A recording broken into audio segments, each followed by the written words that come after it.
All right, let's solve this logarithmic equation. It's actually exponential logarithmic equation. So whenever we have a setup like that, the first thing we need to do, we need to bring the log x down. But to do that, we're going to take the log of both sides. So we're going to get log of x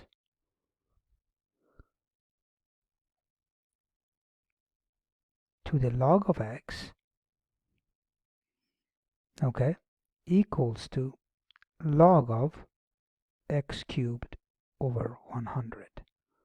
Okay, left hand side, log of x comes through to the front using one of the log laws. That's log of x times log of x. Okay, so this log right here came to the front. All right, that's what we were doing.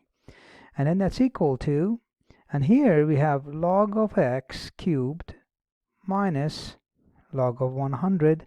Again, division of the argument of the log is a subtraction of the two logs, so that's what we're going to use.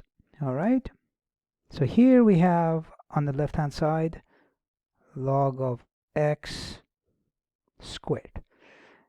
On the right hand side we have log of x, 3 log of x minus, and log of 100 is 2. That's base 10, so that's 2. Excellent. Now we're going to bring everything to one side and set that equal to 0. So we have log of x squared minus 3 log of x plus 2. Set that equal to 0. All right. So by the way, you could have brought the right hand side to the left hand side, but I like the leading coefficient to be positive, so I left the log of x squared on the left hand side and brought everything to the left hand side and set that equal to 0, and so it wouldn't matter in terms of a final answer. So now we're going to go ahead and solve.